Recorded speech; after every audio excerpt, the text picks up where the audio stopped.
आधी रात होते ही वो भूतों की बारात दूर से मामा को दिखने लगी। मामा भी तैयार थे और उन्होंने अपने देवों को चौकन्ना कर दिया और कहा कि जैसे ही मैं इशारा करूं तुम उस दूल्हे को बांधकर उठा लेना और मेरे पीछे घर ले आना। इतने में भूतों की बारात नाचते कूदते पास में आ गई। मामा ने तुरंत ही अपने 5 देवों को आदेश दिया कि दूल्हे को उठा लो। फिर क्या हुआ? क्या वह भूत को उठा पाए? पूरी कहानी देखे। मेरा नाम सोहन है, मेरी उम्र 29 साल है और मैं नोएडा उत्तर प्रदेश का रहने वाला हूं। इस कहानी में जिन घटनाओं का वर्णन है वो घटनाएं मेरे मामा जी के साथ 2010 में घटित हुई थीं और मैं भी अपने कई रिश्तेदारों सहित उन घटनाओं का गवाह हूं।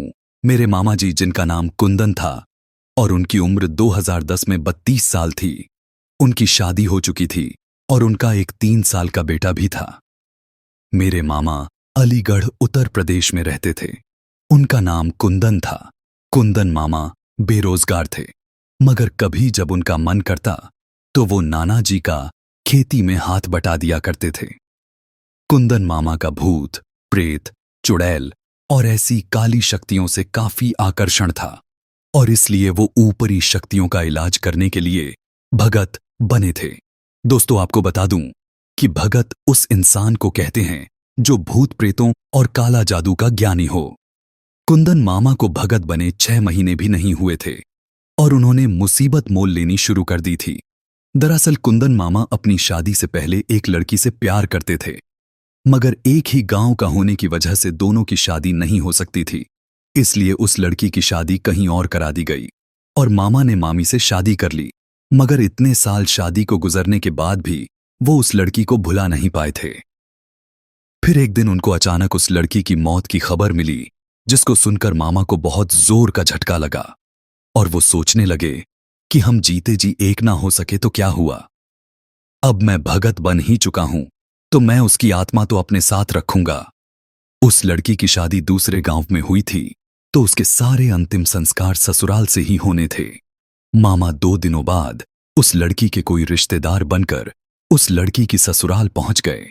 जब मामा लड़की की अब ससुराल में जाकर बैठे तो उन्होंने अपने देव को लड़की की आत्मा को वहां से उठाने का आदेश दे दिया। वो देव को मजबूरी में ऐसा करना पड़ा क्योंकि मामा उनकी उपासना करके ही भगत बने थे। वो देव ने उनके सभी काम करने का वचन भी दे रखा था, इसलिए उन्होंने अभी ताजा ताजा मरी लद्दाकी की आत्मा को मामा के कहने पर उठा लिया और घर ले आए। अब मामा जी रोज अपना कमरा बंद कर लेते और उस आत्मा को प्रसन्न करने के लिए उसकी पसंद की मिठाई, कपड़े, सिंगार का सारा सामान, फल, फूल और कई तरह की खुशबुएं एक हवन कुंड में अग्नि जलाकर उसके पास ये सब चीजें रख देते और उसको अपनी साधना से साधने की कोशिश करते थे। जब कोई पूछता कि दरवाजा क्यों बंद किया हुआ है तो कुंदन मामा कहते कि देवी और देवताओं की साधना कर रहा हूं। कोई नहीं समझ पाता था कि मामा आखिर रोज करते क्या हैं। कुंदन मामा ने अब दिन वाली पूजा रात में करनी शुरू कर दी। काली शक्तियों की साधना रात में काफी कारगर और प्रभावशाली होती है, इसलिए इस बार ये साधना रंग लाई, लेकिन इसका असर मामा पर एकदम उल्टा हो गया। मामा चाहते थे उस लड़की की आत्मा उनके साथ रहे, उनका कहना माने और उनके सारे काम करे, मगर उस आत्मा ने मामा पर ही हमला बोल दिया। लड़की की आत्मा मामा के शरीर में घुस गई और अब मामा उसके अनुसार चलने लगे। मामा की चाल लड़कियों जैसी हो गई। लड़कियों वाली अदाओं से वो हर बात करने लगे। मामा का हंसना, रोना, खाना, उठना बैठना सब एकदम बदल चुका था, या यूं कहें कि पलट चुका था। मामा अकेले में मामी के कपड़े पहनकर मेकअप कर लेते और दरवाजा बंद करके घंटों बैठे रहते। घर वालों को उन पर शक तो पहले से ही था।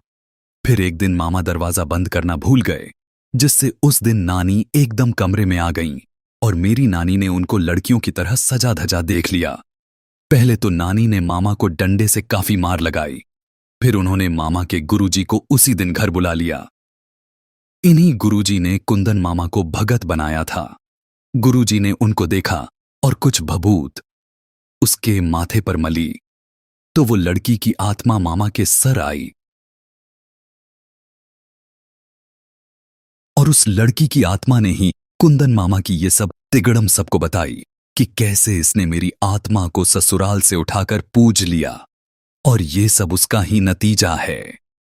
गुरुजी ने उस आत्मा का उतारा करके उसको उसके स्थान पर भेज दिया और कुंदन मामा को एकदम ठीक कर दिया। सबने मामा को कहा कि तू भगत है या बावला भगत है और बैठाकर समझाया कि तुझे ऐसा नहीं करना चाहिए था और आगे से ऐसा कभी ना हो जाए।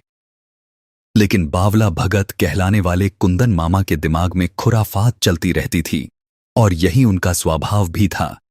एक दिन गांव में किसी को भूत बाधा हो गई तो गांव के काफी लोग उस घर में जमा हो गए।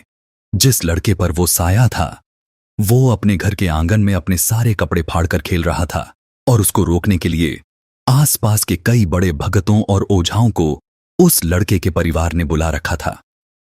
बताते हैं कि उस लड़के ने किसी दूर गांव के मुख्य पीर साहब के थान की दीवार पर गलती से पेशाब कर दिया था और उस लड़के का तब से ही बुरा हाल था। वो लड़का पूरा लहूलुहान हो रखा था।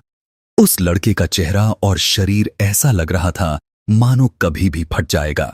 काफी मशक्कत के बाद कई बड़े भक्तों ने मिलकर उन पीर साहब के हाथ पैर जोड़कर उनको मनाया था और उन पीर साहब को उस लड़के के सर से उतारकर गांव के एक खाली स्थान पर उनको रख दिया था, जिससे अब लड़का काफी ठीक महसूस कर रहा था।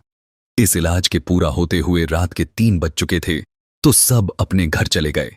बस कुंदन मामा ने उस पीर साहब को अपने वश में करने की ठान ली और अपने पास जो 2 देव उनके गुरु ने उनको लोगों का इलाज भूत प्रेतों से करने के लिए दे रखे थे, उन दोनों को भेजकर उन पीर साहब को अपने साथ लाने का आदेश दे दिया और घर चले आए।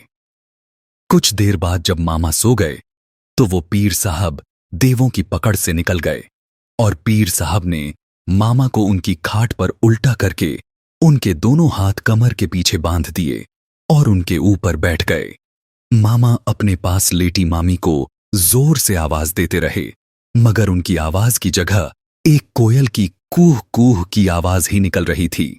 ना तो मामा हिल पा रहे थे और ना ही उनकी आवाज एक कोयल की कूक से ज्यादा निकल पा रही थी। ऐसा करते करते 1 घंटे से ज्यादा का समय बीत चुका था और दिसंबर के महीने में भी मामा का पसीना बहे जा रहा था। फिर मामी को कुछ एहसास हुआ कि कमरे में इतनी देर से ये पंछी की आवाज कहां से आ रही है।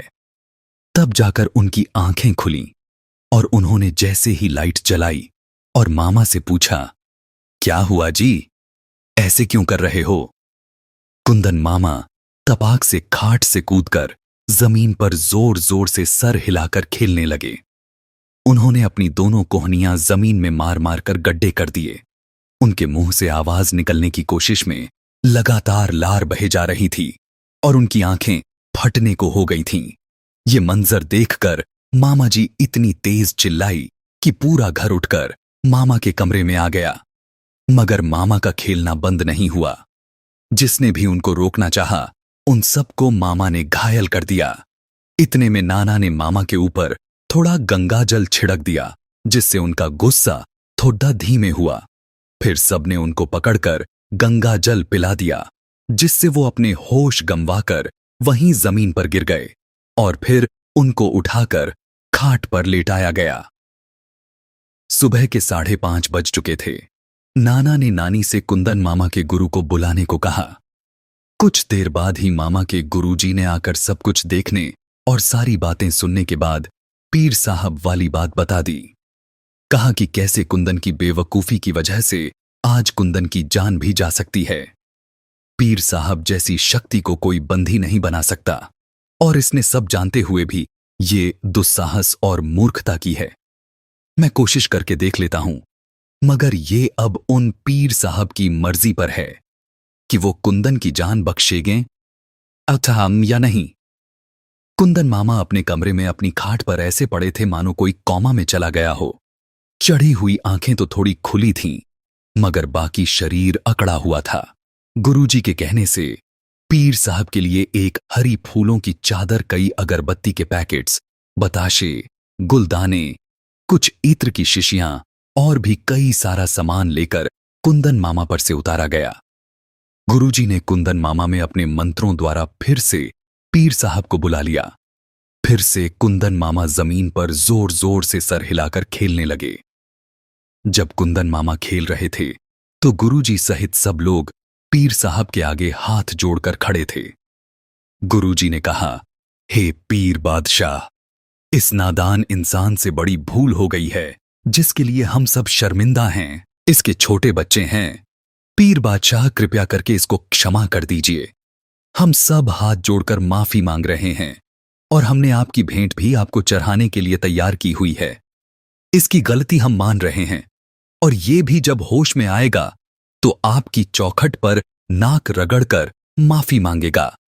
पीर बादशाह, इसको माफ कर दीजिए। ऐसा गुरुजी और मामा के सभी परिवार वाले कहे जा रहे थे। फिर कुछ समय बाद मामा का खेलना एकदम बंद हो गया और वो जमीन पर फिर से गिर गए। कुछ देर बाद जब उनको होश आया तो गुरुजी कुंदन मामा, नाना जी और कुछ घर के लोगों को लेकर उस पीर साहब के स्थान पर जा पहुंचे। सारी भेंट चढ़ाने के बाद सबने फिर से माफी मांगी और कुंदन मामा ने नाक रगड़कर माफी मांगी। तब जाकर वो माफी और भेंट स्वीकार हुई और कुंदन मामा ठीक हुए। इन हरकतों के बाद बावला भगत के नाम से लोग कुंदन मामा को जानने लगे। आसपास के गांवों में कुंदन मामा को सभी लोग बावला भगत कहकर उनका मजाक बनाने लगे।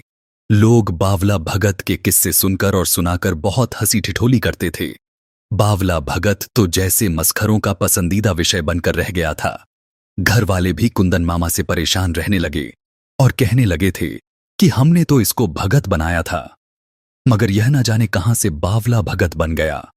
लोगों के द्वारा बावला भगत नाम देने से कुंदन मामा की सेहत, सोच और कारनामों पर कोई फर्क नहीं पड़ा। बावला भगत की दूसरी करतूत।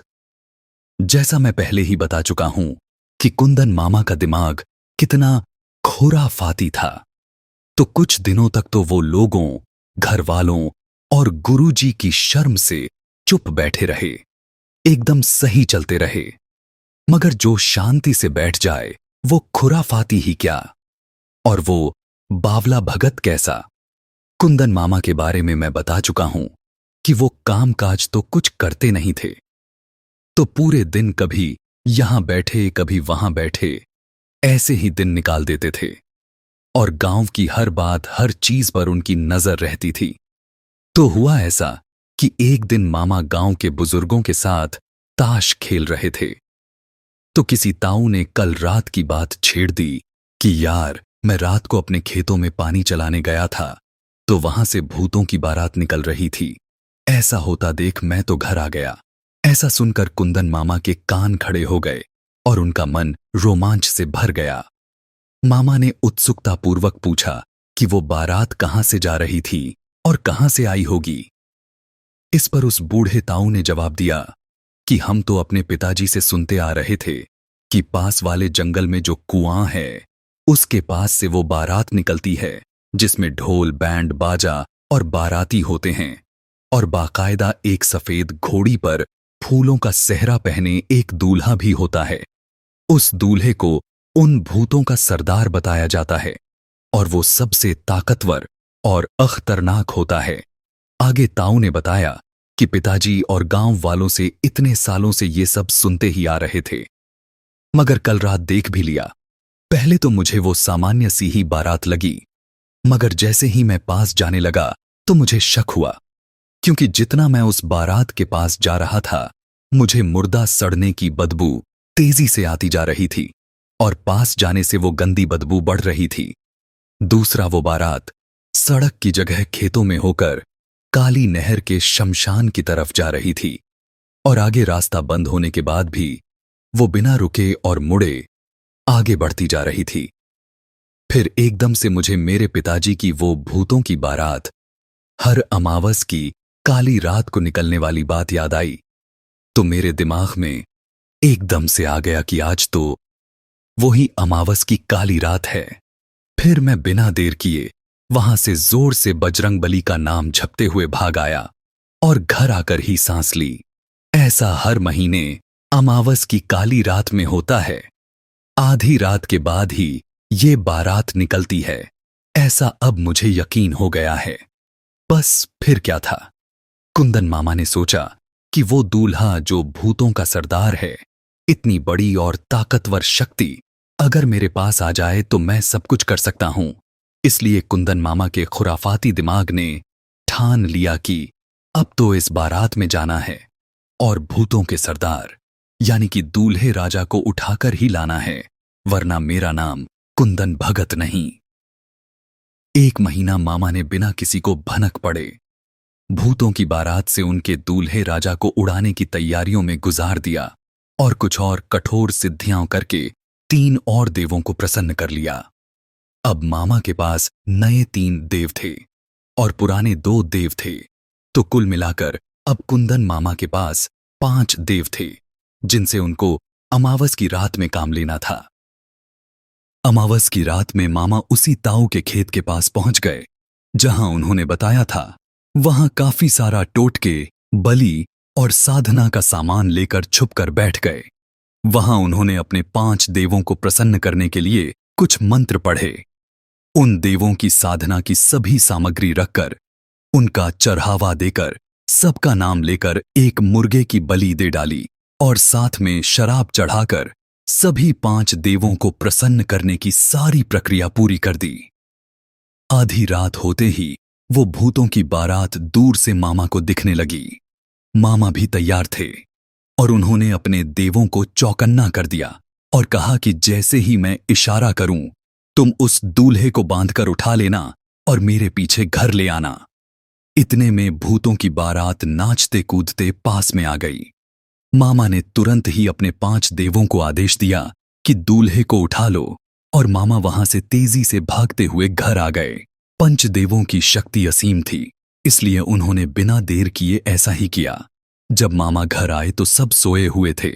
पीछे पीछे 5 देव उस भूतों के सरदार को उठा लाए थे और उन 5 देवों ने मामा से पूछा कि गुरु, अब इसका क्या करना है।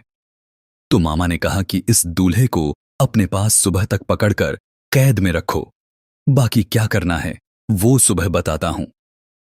मामा ने सोचा कि मैं भी थोड़ा सो लेता हूं और ये भूतों का सरदार यानी भूतों की बारात का दूल्हा तो अब मेरी पकड़ में आ ही चुका है। ये दूल्हा बहुत ही शक्तिशाली होगा, इसलिए इसको सुबह देखता हूं कि इससे क्या क्या काम लेने हैं। बावला भगत उर्फ कुंदन मामा उस रात तो सो गए, मगर सुबह जब मामी उठी तो पूरे घर में चीख और पुकार मच गई। पूरा मोहल्ला मामा के घर के बाहर इकट्ठा हो गया था। कुंदन मामा के मुंह, नाक और कान से खून बहे जा रहा था और मामा बिल्कुल होश में नहीं थे। उनको तुरंत शहर वाले बड़े हॉस्पिटल में ले जाया गया, जहां उनको पहले आईसीयू में फिर रात होते होते वेंटिलेटर पर रखा गया। 2 दिनों बाद उनकी मौत हो गई। डॉक्टर कोई पुख्ता कारण नहीं बता पाए। मामा के अंतिम संस्कार वाले दिन रात को नाना जी को हार्ट अटैक पड़ गया। फिर सब उनको लेकर हॉस्पिटल भागे। अभी हॉस्पिटल आए ही थे कि कुंदन मामा का बेटा सीढ़ियों से गिर गया और उसका भी सर फट गया। यह सब कुछ इतना जल्दी और एक के बाद एक हो रहा था कि संभलने या सोचने का कोई मौका ही नहीं मिल रहा था। नाना जी की तबीयत 3 दिनों बाद जाकर ठीक हुई और वो घर आ गए। उसी दिन मामी की रसोई में काम करते समय साड़ी में आग लग गई और वो जलते जलते बच गईं। नाना जी को समझ नहीं आ रहा था कि एक ही हफ्ते में इतने सारे हादसे कैसे हो सकते हैं, तो उन्होंने फिर से मामा के गुरुजी को बुलाया।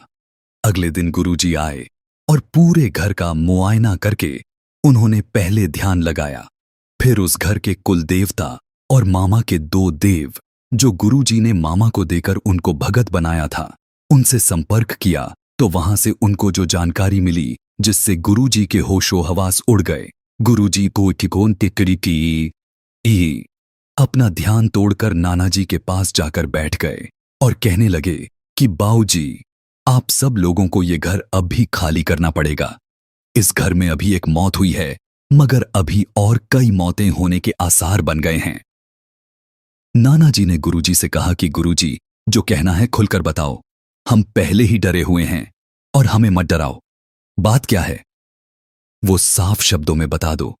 नाना जी, नानी जी, मामी और बाकी घर वाले सभी बैठे थे।